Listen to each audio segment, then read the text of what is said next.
그 심리예요. 사실 개발 호재가 있는 물건들은 아직 안 됐잖아요. 된다라고 한 건데 된다라는 것만으로도 사람들이 막 움직이기도 하고 그것만으로는 움직이지 못하는 시기도 있죠. 그래서 지금은 진짜 입지가 중요한 것 같아요.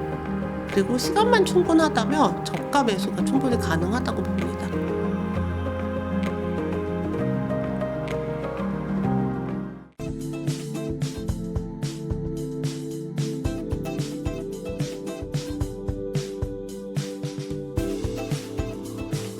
작가님, 그러면 이제 좀 본격적으로 경매 얘기를 좀 해봤으면 하는데, 작가님만의 경매 원칙, 피땀 흘리면서 배운 경매 원칙이 좀 있을까요? 일단 기본적으로 첫 번째 무조건 싸야 됩니다. 네.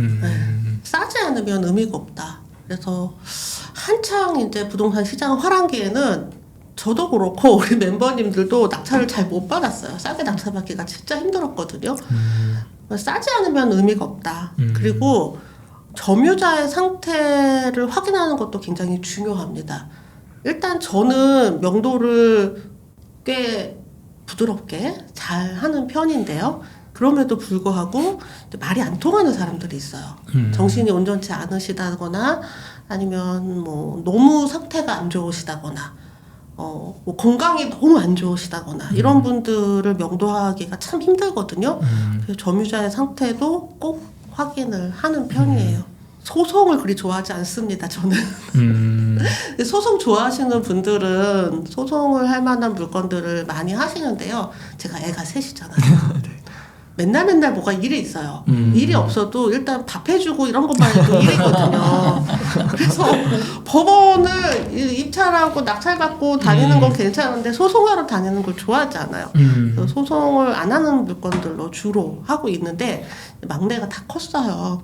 이제는 소송하는 물건을 좀 해도 되겠다 라는 생각이 들어서 막내가 이제 중3이 됐거든요.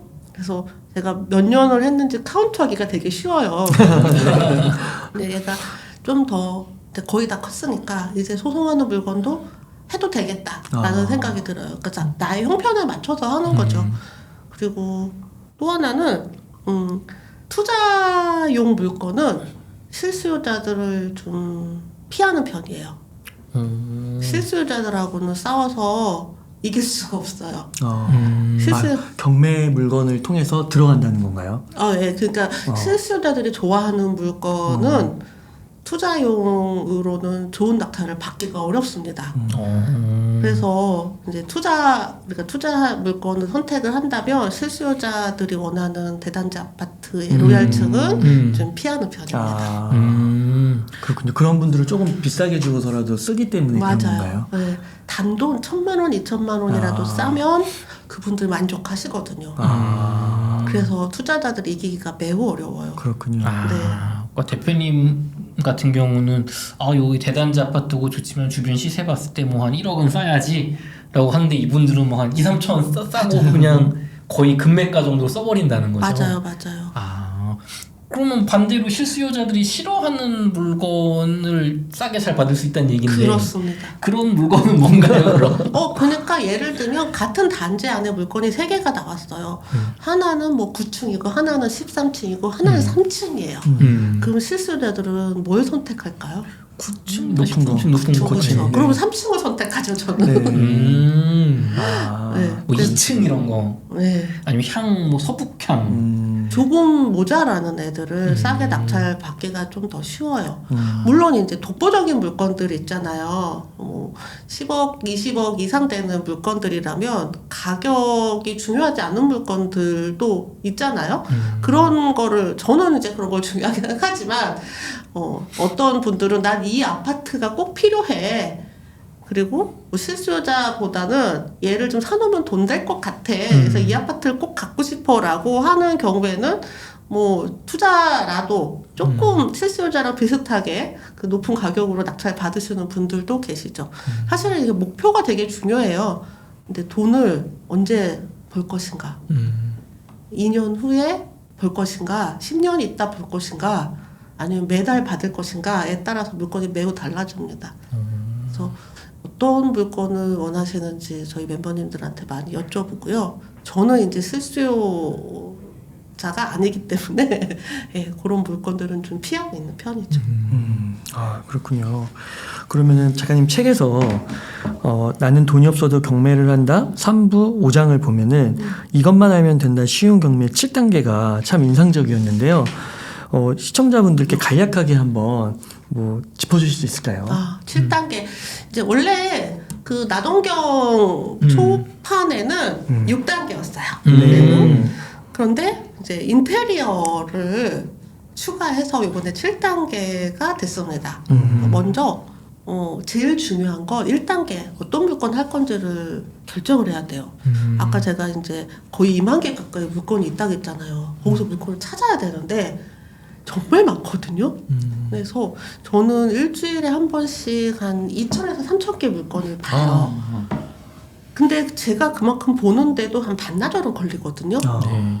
그런데 다른 분들은 그거 어떻게 보겠어요. 그래서 입장에서 하나 보면 반나절 갈 것 같은데. 그쵸. 그래서 내가 원하는 물건이 뭔지를 먼저 목표를 설정을 하고 물건을 고르셔야 돼요. 그래서 내 집 마련이라면은 범위가 정해져 있잖아요. 지역도 있고 가격도 있고 내가 가진 현금 또 매달 납입할 수 있는 또 원리금 상환 금액 이런 거 고려해서 이제 물건을 찾으시면 되고요. 그리고 시세 차익이라면은 앞으로 오를 만한 것들 오를 만한데 너무 경쟁이 치열하면 또 안 되는 거. 저렴하게 낙찰 받을 수 있으면서도 2년 있다가 팔았을 때 적어도 지금보다 빠지지 않을 가격이 되는 물건. 이런 것들을 찾아요. 근데 내 종잣돈에 맞춰서. 그쵸. 그러면은 내 종잣돈이 뭐 1억이면은 한 5억 미만으로 찾을 수 있고요. 내 종잣돈이 한 3천이면은 한 1억 5천 미만으로 찾으면 돼요. 또 하나는 월세 수익 나는 거. 월세 수익 제일 많이 나는 거는 원룸 건물이나 뭐 이런 거 좋죠. 근데 이거 현금 여력이 좀 있어야 돼요. 대출을 할 때 방백이라 그래서 세대별로 다 이렇게 좀 대출 한도가 낮아지거든요. 그래서 그런 거는 일반인들이 좀 하기 힘들고 월세를 내는 사람들이 들어갈 만한 집 뭐가 있을까요? 오피스텔도 있을 거고. 그렇죠. 오피스텔, 빌라 뭐 이런 것들이 월세를 내는 사람들이 들어가는 거고 투자금이 안 들거나 거의 아주 적게 드는 물건이에요. 그래서 내가 언제 돈을 받을 것인지를 결정을 하면은 이제 물건을 선택할 수가 있어요. 1단계가 사실 제일 중요해요. 다들 잘 모르세요, 근데. 그래서 하면서 계속 찾아가는 거죠. 네. 그리고 그걸 선택을 하고 나서 2단계로 넘어가요. 이때 권리 분석을 하는 거예요. 권리 분석은 다 어려워하시는데 권리 분석이 제일 쉬워요. 모든 단계 중에. 아 그래요? 네. 어려운 거 아닌가요? 제일 쉽습니다. 저한테 오신 분들 다 권리 분석 어렵다고 하시는데 나중에 보면 역시 권리 분석이 제일 쉬워요. 다른 게 어려워요. 권리 분석은 공부 한 2개월? 빠르게 하시는 분은 한 달 내에도 다 하시고요. 1, 2개월만 하시면 누구나 하실 수 있어요. 근데 이제 세 번째, 3단계. 이제 여기서 현장 답사가 들어갑니다. 이때 입찰가를 선정을 할 수 있어야 돼요. 사전 조사하시고 온라인으로 조사 다 하고요. 그리고 현장에 가서 내가 조사한 게 맞는지 확인하고 요거 굉장히 중요하죠. 요거는 연습을 좀만 하셔야 되고요. 그래서 저처럼 제가 첫 낙찰 받았을 때 조금 저렴하게 못 받았다고 했잖아요. 시세조사를 제대로 못해서 그런 거거든요. 그래서 시세조사 제대로 하셔서 그 다음에 4단계 법원 입찰을 하게 됩니다. 오늘 제가 아침에 갔다 온 게 그거 연습하러 갔다 온 거거든요. 네. 법원을 다 무서워하시니까 뭐 잘못할 때 가는 것이라. 근데 법원 경매 법정이 다 공개되어 있어요. 네. 누구나 다 보실 수 있게 되어 있고요. 우리 집에서 가까운 관할 법원으로 그냥 구경 가셔도 됩니다. 여기까지 전반전이에요. 그리고 낙찰 받으면 5단계로 넘어가요. 잔금 납부를 해야 되는데 이때 대출을 받죠. 근데 대출이 되게 복잡해졌어요, 지금. 그러니까 받을 수 있는 대출이 다 달라요. 애기 나면 네. 신생아 대출 받을 수 그쵸. 있죠. 그리고 뭐 보금자리론이나 디딤돌 대출 이런 거 받을 수 있는 사람들도 있는가 하면 그거보다는 조금 더 한도가 더 많이 나오는 대출을 받아야 되는 사람들도 있고 어떤 분은 신탁 대출을 또 받기도 하고 그래서 어떤 대출을 받는 게 유리할지를 또 잘 살펴봐야 돼요. 그래서 제일 좋은 건 무조건 금리만 보진 않아요. 만약에 전세로 세팅을 할 거다 아니면은 최근에는 바로 낙찰받아서 바로 팔기도 하거든요. 그러면 중도상환 수수료가 제일 중요해요. 금리보다. 어떤 목적이냐에 따라 대출이 달라져요. 그리고 대출을 받고 잔금 납부를 하고 그 다음에 6단계 명도. 그러면은 그 아까 그 대출 뭐 1% 정도 높고 낮은 거는 큰 상관이 없는 건가 보네요. 만약에 바로 팔 거면, 바로 갈 거면. 네, 아니면은 전세로 들일 거면 금리 별로 안 중요해요. 전세로 들여서 어차피 금방 갚을 거니까 중도상환 수수료가 없거나 낮아야 되는 거예요. 맞아요. 중도상환 수수료가 3개월짜리도 가끔 있거든요. 그러면은 그게 금리가 많이 높아도 그거 해야죠. 3개월만 쓸 거니까. 네, 3개월만 쓸 거니까. 아. 그리고 슬라이드 방식이라 그래서 6개월에 1.2%인데 3개월이면은 이게 계속 개월수로 줄어드는 거예요. 그러면은 뭐 더 반으로 줄어들고 이런 식으로 그런 게 있으면 또 그걸 선택해야 되죠. 그래서 요 대출을 잘 선택을 해야 됩니다. 애기 있으면은 그거 되게 좋더라고요. 신생아 대환도 되거든요. 맞아. 그래서 대환으로 요즘 많이 하신다고. 네, 신생아 대출로 경락잔금 대출이 아직 한 번도 없었어요. 제가 알기로는. 근데 그냥 일반 대출 했다가 신생아 대출로 갈아타면 되겠더라고요. 와. 네. 거의 금리가 거의 절반 수준이니까 내 집 마련하시는 분들은 적극적으로 하시면 좋겠다라는 생각이 들어요. 그리고 명도. 명도 무섭고 다들 이렇게 힘들어 하시는. 다 명도를 어려워하시죠. 근데 이게 개념이 누구를 쫓아낸다라고 생각하셔서 그래요. 근데 명도는 이분을 제자리로 갈 수 있게 도와드리는 일이에요. 이분이 잘못된 자리에 앉아 계시는 거거든요. 원래 그분이 거기에 있으면 안 되는 거잖아요. 이제 집주인이라면 빚을 이제 집으로 탕감을 했으니까 돌아가셔야 되는 거고 임차인이라면 뭐 자신의 권리에 따라서 보증금을 받기도 하고 못 받기도 하고 하지만 거기에 있을 수 없는 거거든요. 그쵸. 그래서 점유자 분에게 살고 계신 분을 점유자라 그래요. 잘 돌아가실 수 있도록 대화로 잘 알려드리는 게 명도예요. 그래서 아까 제가 대화가 안 될 사람은 안 한다고 했죠. 정신이 온전치 않거나 너무 나이가 어리거나 너무 나이가 많거나 심지어 병들어 누워 계시거나 이런 명도가 힘들어요. 그래서 그런 분들이 계신 집들은 좀 처음부터 안 받는 게 상책이다. 아무리 좀 조건이 좋아도 안 되는 건가요? 저는 힘들더라고요. 아. 네. 왜냐면 내가 도와드려도 모자랄 판인데 이런 분들은 저는 웬만하면 피하는 편이에요. 네. 그리고 특히 너무 상태가 안 너무 어리거나 뭐 이런 분들은 미성년자만 있을 수도 있죠. 이제 상속이 돼서 부모님 돌아가시고 그러면 그 아이들을 내가 명도를 하면 그 아이들을 이제 보육원에 보내거나 내가 해야 되잖아요. 그런 거는 굉장히 즐겁지 않은 경험이라 안 하시는 게 좋다. 그러면 그런 그 거주자 주인 그거를 파악하는 거는 현장 답사 때 이렇게 좀 파악을 하는 건가요? 일단 등기부등본을 보면 소유자가 누군지 나오잖아요. 일단 그거 보고요. 그리고 현장에 가서 특이사항이 없는지 확인해요. 특이사항이 있으면 이제 주위 분들이 다 얘기해 주세요. 상태가 안 좋다라든가 너무 불쌍하다라든가 그래서 다 그런 분들은 주위에서 다 알아요. 웬만하면 피하는 게 좋죠. 네. 그럼 6단계는 뭔가요? 명도. 이게 6단계. 6단계 명도. 마지막 7단계. 5단계는 잔금. 잔금. 그쵸. 마지막 7단계가 인테리어예요. 인테리어는 집의 가치를 올리는 거거든요. 네. 근데 사실 지금은 인테리어가 마음에 안 드는 물건을 고르는 게 관건이에요. 왜냐면 물건이 진짜 많거든요. 얼마 전만 해도 이렇게 물건이 많지 않고 인테리어를 할 만한 물건을 저렴하게 낙찰받을 수 있었는데 지금은 둘 다 저렴하게 낙찰받을 수 있기 때문에 되는데 저렴해. 네, 가능하면 인테리어를 덜 하는 물건들을 찾으시라고 말씀드려요. 시기마다 달라요. 지금같이 물건 많을 때는 가능한 인테리어 좀 덜 되는 물건들 밖에 외관을 보고 샤시를 보면 알 수 있어요. 그리고 등기부등본을 보면 좀 최근에 손이 바뀐 집들. 손이 바뀐 지 한 20년 됐다 그러면은 20년 전 모습일 거고, 한 3년 됐다 그러면 3년 전 모습일 거예요.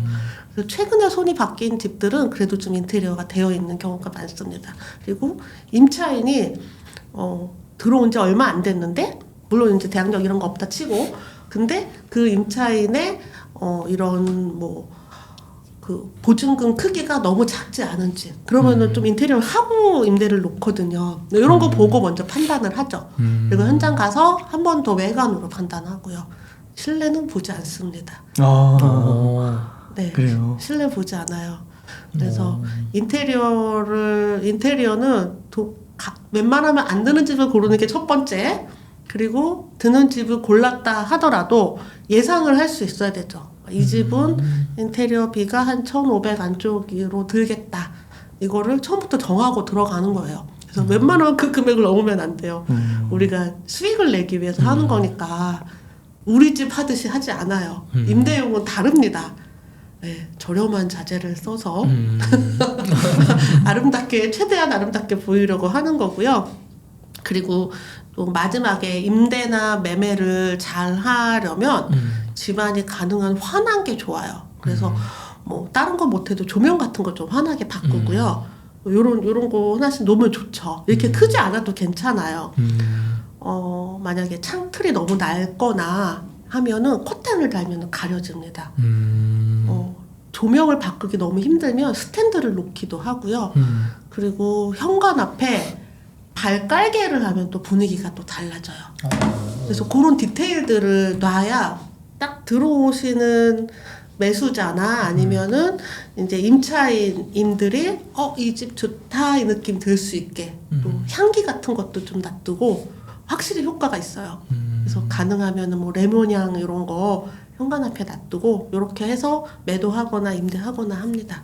그 투자의 관점으로 그 낙찰을 받은 그런 물건들도 잘 나간다는 거죠. 그 다른 주인을 찾아서 그럼요. 그렇게 된다는 거죠. 그럼요. 단기 어차피 얘네들은 매도를 하는 것이 목적이잖아요. 네. 그래서 빠르면 단기 매도가 가능하지만 세금 때문에 2년이 있으면 일반 과세거든요. 다주택자도 세금 때문에 단기 매도를 안 하려는 거고요. 지금은 아예 매매 사업자를 내고 단기 매도를 아예 업으로 하시는 분들도 많이 계세요.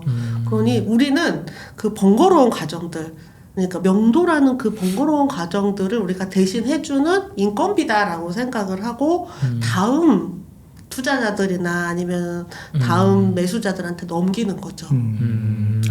그런 느낌으로. 네. 그러면은 이렇게 입찰 전에 경매 물건에 대해서 수익성을 판단하는 법 같은 게 좀 있을까요? 그래서 입찰 전에 수익성은 시세를 정확하게 판단하는 게 제일 첫 번째예요. 네. 근데 그 시세라는 게 한 가지가 나타나 있지 않는 것들, 아까처럼 층이나 향이나 이런 것들이 많이 다른 것들은 바로 입주할 수 있는 물건과 또 이 물건과 비슷한 층으로 봐야 되겠죠. 그래서 1, 2층 물건들은 일반 물건의 1, 2층하고 비교를 해야 되고요. 그리고 또 특히 월세 세팅을 하시는 분들은 빌라를 많이 하시는데요. 빌라 시세 파악이 어렵죠. 그래서 이 물건하고 비슷한 요건의 물건들하고 가격 비교를 하셔야 돼요. 그러니까 만약에 이 물건이 10년 된 49제곱짜리 빌라다.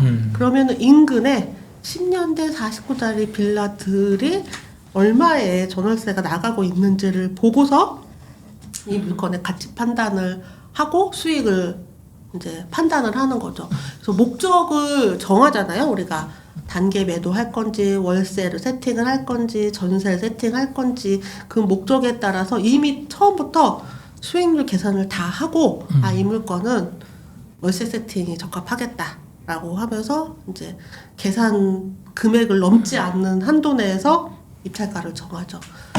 그래서 이게 얼마를 써야 낙찰될 줄 알지만 그만큼 못 쓸 때가 많아요. 수익이 나야 되니까 이만큼 쓰면은 이 한도를 넘어가면 안 되는 거예요. 그래서 운이 좋으면 될 것 같은데 요거보다 얼마를 더 써야 되지만 그걸 알지만 못 쓰죠. 투자자들은 많이 그렇습니다. 그렇군요. 그럼 혹시 작가님 실제 사례 몇 가지 한번 말씀해 주실 수 있을까요?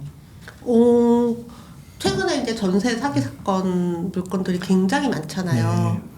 그런데 또 한 개 동이 전체가 나왔는데 우리 멤버님이 얼마 안 됐어요. 낙찰 받으신 지 한 50%의 낙찰을 받으셨어요. 근데 얘가 이제 한 개 동이 전체가 나왔으니까 원래는 더 써야지 낙찰이 되는 건데 이런 물건이 워낙 많이 나오다 보니 이제 경쟁이 찢어진 거죠. 그래서 어떤 물건은 이분이 한 1억 2천 정도의 낙찰을 받았거든요. 근데 전세가가 1억 5천이에요, 인근에서. 그리고 원래 감정가가 이제 2억이 넘고. 근데 전세가를 기준으로 보면은 전세가 1억 5천이니까 1억 4천 써도 그러면 더 안전하게 낙찰을 받는 상황인데 물건이 많이 나온 걸 보고 좀 낮춰서 쓰신 거죠. 그래서 낙찰 받으면서부터 한 2, 3천 버셨죠. 그리고 전세 지금 세팅하고 이제 투자금 다시 돌려받고 또 한 2천 넘게 투자금이 더 생기셨죠. 그럼 시간이 지나면 그런 물건들은 감정가로 올라가나요? 감정가가 올라가는 건 사실 중요하지가 않아요. 감정가까지 이렇게 집값이 그 감정가는 한 2억이라고 하고 네네. 지금 만약에 뭐 시세가 1억 5천 정도라고 하면 5천이 올라가나요? 얘는 전세가 1억 5천이에요. 네. 그리고 감정가는 2억 2천인가 그런데 그거는 다소 높아요. 실제 거래가는 한 1억 9천에서 2억 선으로 보시면 됩니다. 네. 그래서 감정가는 특히 빌라의 감정가는 믿을 수가 없어요. 높을 수도 있고 낮을 수도 있고. 네. 빌라의 감정가 믿을 수가 없습니다. 왜냐면은 이 기준이 되게 모호하다 보니까 우리는 감정가를 별로 중요하게 생각하지 않아요. 우리는 이제 실제 거래가를 중요하게 생각을 합니다. 지금같이 거래가 멈춰져 있을 때는 전세가를 기준으로 생각을 하죠. 전세가보다 한 1, 2천 높은 가격으로 거래가 된다. 그래서 그렇게 한 동이 다 나갔잖아요. 그래서 우리 멤버님은 지금 이 물건 전세로 세팅했는데 또 같은 동에서 매매도 있더라고요. 바로 파신 분도 있으신 거죠. 그 막 빌라 같은 거는 투자하실 때 막 재개발 요소도 막 파악하고 그러세요? 그럴 수도 있죠. 아. 네, 재개발용으로 제가 낙찰받은 물건이 하나 있는데 되게 괜찮은 입지인데도 불구하고 지금 못 팔고 있습니다. 네, 그래서 재개발용을 되게 경기의 흐름을 많이 타요. 그래서 한동안 굉장히 이제 막 웃돈이 오가던 물건인데 지금 많이 좀 주춤하잖아요. 네. 그래서 경기가 살아나면은 다시 또 괜찮아질 거다라는 생각은 있는데 좀 길게 보셔야 되겠죠. 그 심리예요, 사실. 개발 호재가 있는 물건들은 아직 안 됐잖아요. 된다라고 한 건데 된다라는 것만으로도 사람들이 막 움직이기도 하고 그것만으로는 움직이지 못하는 시기도 있죠. 그래서 지금은 진짜 입지가 중요한 것 같아요. 그리고 시간만 충분하다면 저가 매수가 충분히 가능하다고 봅니다. 네. 그러면 이렇게 좀 입지가 떨어지더라도 방금 말씀하셨던 빌라들 혹은 상품성이 떨어져도 전세가보다 낮게 이렇게 낙찰을 받으면 결국엔 약간 뭐 부동산 경기가 좋아지면 적어도 전세가에서 1, 2천원 높게 팔 수 있으니까 네. 그러면 굉장히 안전한 투자라고 볼 수가 있겠네요. 네. 다만 매도 시점을 내가 마음대로 정할 수가 없다. 그리고 저는 돈이 없어도 경매를 한다라고 했지만 돈이 없으면 힘들다는 거 분명히 말씀드리고 싶어요. 그리고 세상에 싸고 좋은 물건은 없습니다. 네. 네, 분명히 없어요. 그래서 싼 거는 모자라요.